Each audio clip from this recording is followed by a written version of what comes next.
যুক্তরাষ্ট্রে আমি দেখেছি বিশাল বিশাল জাহাজ। আপনারা টাইটানিক জাহাজের নাম শুনেছেন? টাইটানিকেরও 8 গুণ 10 গুণ বড়। সুবহানাল্লাহ কইবেন না? টাইটানিক জাহাজের 8 গুণ 10 গুণ বড় একটা জাহাজ আছে, আইকন অফ দ্য সি। আমি দেখে এসেছি। রয়্যাল ক্যারিবিয়ান দেখে এসেছি। সাগরের সামনে জেটিতে যখন দাঁড়ালাম, জাহাজটা যখন যায়, আমার মনে হচ্ছে একটা শহর, গোটা শহর, the entire city is floating on the water. পুরো একটা শহর মনে হয় পানির উপর দিয়ে ভেসে যাচ্ছে। পড়েন সুবহানাল্লাহ। এই যে আইকন অফ দ্য সি, এই ক্রুজ, এই জাহাজটা, এটার ভিতরে স্টেডিয়াম আছে। কিসের ভিতরে স্টেডিয়াম? কথা বুঝে নাই বোধহয়। স্টেডিয়াম কিসের ভিতর? সুইমিং পুল আছে, শপিং মল আছে, রেস্টুরেন্ট আছে, ক্লাব আছে, 3000 4000 রুম বিশিষ্ট, কক্ষ বিশিষ্ট হোটেল আছে। এই সবগুলোর নিয়ে এগুলো চলে সাগরের এই দোলার মধ্যে, জলোচ্ছ্বাসের মধ্যে, এই সাগরের ভেতরে এই জাহাজগুলোর ভাষায় রাখছে কে? বিশাল জাহাজ মালামাল নিয়ে এক মহাদেশ থেকে আরেক মহাদেশে যায়। গত মাসে আমার জাপান সফর ছিল। এই যে বাংলাদেশে যে গাড়িগুলো চালান, বেশিরভাগ গাড়ি আসে কিন্তু জাপান থেকে। হাজার হাজার গাড়ি একটা জাহাজ বহন করতে পারে, হাজার হাজার গাড়ি। এটার সাগরের মধ্যে ভাসাইলো কে? সবাই বলুন, ভাসালো কে? হাজার হাজার গাড়ি নিয়ে জাপানিজ গাড়িগুলো আমাদের চট্টগ্রামের এয়ারপোর্টের বন্দরে ভিড়ে।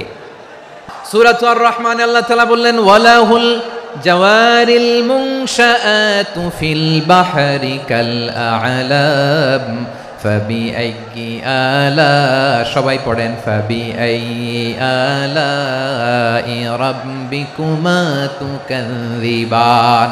পাহাড় সম বড় বড় জাহাজগুলো মাল বোঝাই করে সাগরের মধ্যে ভেসে বেড়ায়। এগুলো দিয়ে মালামাল বহন করা যায়, মানুষরা এক দেশ থেকে আরেক দেশে যায়। এই জাহাজগুলোরে সাগরের ভেতরে ভাসায় রাখলো কে? এই আয়াতের ভেতরে আল্লাহ তাআলা সূরাত বানী ইসরাঈলের এই চমৎকার আয়াতের ভেতরে আল্লাহ তাআলা বেসিক্যালি মানব জাতির প্রতি তার 4টি স্পেশাল অনুগ্রহের কথা বলেছেন। কয়টি? 1 নাম্বার, ওয়ালাকাদ কাররামনা বানি আদম। আমি বনি আদমের সম্মান বাড়াইছি। নাকি মুসলমানদের? নাকি মুসল্লিদের? কার সম্মান বাড়িয়েছি? বনি আদমের। তাহলে human dignity, the first part of the verse talks about the human dignity. 2 number অংশ আল্লাহ তাআলা বললেন, ওয়া হামালনাহুম ফিল বাররি ওয়াল বাহর, স্থলে এবং সমুদ্রে আমি তাদের জন্য চলাচলের বাহন দিয়েছি। সুবহানাল্লাহ। তার মানে smooth movement on land and sea, জলে এবং স্থলে যাতে আমরা স্মুথলি মুভ করতে পারি আল্লাহ তাআলা দিয়েছেন। 3 নম্বরে আল্লাহ তাআলা বললেন, ওয়া রাযাকনাহুম মিনাত তাইয়্যিবাত, মানুষের জন্য আমি পবিত্র রিজিকের ব্যবস্থা করেছি। জলে এবং স্থলে যত প্রাণী আছে সবগুলা প্রাণীকে রিজিক দেয় কে? আমাদেরকে রিজিক দেয় কে? সাগরের মাছগুলোকে, বড় বড় তিমি মাছগুলোরে রিজিক দেয় কে? বাতাসের মধ্যে ভেসে বেড়ানো বড় বড় পাখিগুলো, স্ক্যান্ডিনেভিয়ান কান্ট্রি থেকে লক্ষ লক্ষ কোটি কোটি পাখিগুলো যে এক দেশ থেকে আরেক দেশে ট্রান্সফার হয়, এগুলোর রিজিক দেয় কে?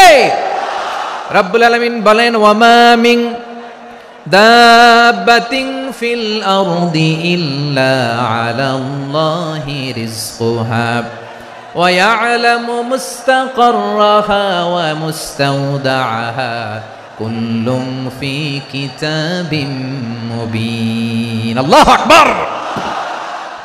রব্বুল আলামিন বলেন, ভূপৃষ্ঠে বিচরণশীল যত প্রাণী আছে সব প্রাণীগুলোকে আমি আল্লাহ আমার নিজের কুদরতে রিজিকের বন্দোবস্ত করি।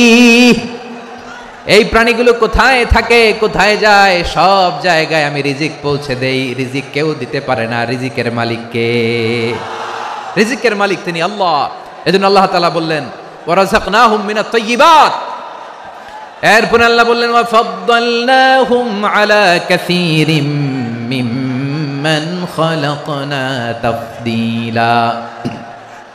আমি যত প্রাণী সৃষ্টি করেছি সকল প্রাণীর মধ্যে মানুষের মর্যাদা, শ্রেষ্ঠত্ব আমি দিয়েছি। সুবহানাল্লাহ পড়েন। তাহলে 1 নম্বরে আল্লাহ বললেন আমি বনি আদমের মর্যাদা বাড়ালাম। এরপরে বললেন স্থলে এবং সমুদ্রে চলাচলের জন্য যানবাহন দিলাম। 3 নম্বরে আল্লাহ বললেন পবিত্র রিজিকের ব্যবস্থা করে দিলাম। এরপরে আল্লাহ বললেন যত প্রাণী আছে, সৃষ্টি আছে, সবগুলার উপরে আমি মানুষকে শ্রেষ্ঠত্ব দিলাম। সুবহানাল্লাহ। তাহলে সবচেয়ে বেশি শ্রেষ্ঠত্ব মানুষের। কার? মানুষের। শুধু তাই নয় প্রিয় ভাইরা, আকাশ এবং জমিনে যা কিছু আছে সবকিছু মানুষের জন্য, মানুষের কল্যাণে, মানুষের প্রয়োজনে, মানুষের বশীভূত করে সৃষ্টি করেছেন কে? রব্বুল আলামিন বলেন, হুয়াল্লাযী খালাকা লাকুম মা ফিল আরদি জামিআ। এই জমিনের মধ্যে যা কিছু আমি আল্লাহ সৃষ্টি করেছি সব কিছু আমি মানুষের জন্য সৃষ্টি করেছি। পড়েন সুবহানাল্লাহ। হুয়াল্লাযী খালাকা লাকুম মা ফিল আরদি জামিআ, যা আছে সব আমাদের জন্য, সব আমাদেরকে সার্ভিস দেওয়ার জন্য, আমাদের উপকারের জন্য, আমাদের কল্যাণের জন্য। আওয়াজ করে সবাই পড়ুন আল্লাহু আকবার।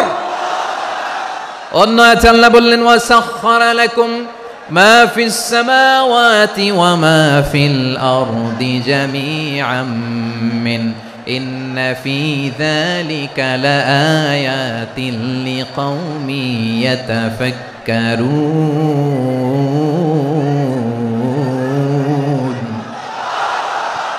প্রথম আয়াতে আল্লাহ বললেন, জমিনে যা আছে সব তোমাদের কল্যাণে আমি সৃষ্টি করলাম। এরপরে আল্লাহ বললেন, আকাশেও যা আছে সব তোমাদের জন্য সৃষ্টি করলাম, তোমাদের অনুগত বানিয়ে দিলাম। পড়েন সুবহানাল্লাহ।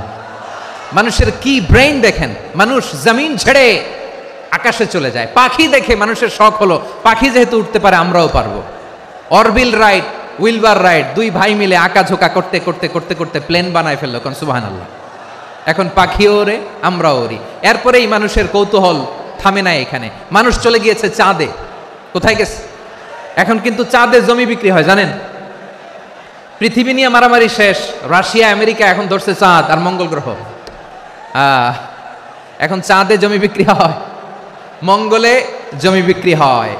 এই চাঁদ, মঙ্গল, বৃহস্পতি, শনি সব আল্লাহ তাআলা আমাদের জন্য বানিয়েছেন। সুবহানাল্লাহ পড়েন। মানুষ সাগরের উপরে চড়ে, শূন্যে ভেসে বেড়ায়, পাহাড় কেটে সুড়ঙ্গ বানায়, টানেল বানায়। মানুষ ব্রডব্যান্ডের লাইন নিয়ে যায় সাগরের ভেতর দিয়ে, এক দেশ থেকে আরেক দেশে, এক মহাদেশ থেকে আরেক মহাদেশে। সুবহানাল্লাহ পড়েন। তার মানে গোটা বিশ্বের সব কিছুর উপরে control, superiority over all creatures, সব কিছুর উপর কন্ট্রোল, মনিটরিং, নিয়ন্ত্রণ, এটা প্রতিষ্ঠা করে দিয়েছে কে? এজন্যই মানুষের শ্রেষ্ঠত্ব। ওয়ালাকাদ কাররামনা বানি আদম, আমি বনি আদমের সম্মান বাড়িয়েছি, মর্যাদা আমি বাড়িয়ে দিয়েছি এই কারণে, কারণ মানুষ সব কিছুর উপর নিয়ন্ত্রণ নিতে পারে। মানুষকে নিয়ে এই কোরআনের সব আলোচনা, মানুষকে নিয়ে এই কোরআনের সব। তাই কোরআনের কেন্দ্রীয় আলোচ্য বিষয় হচ্ছে মানুষ।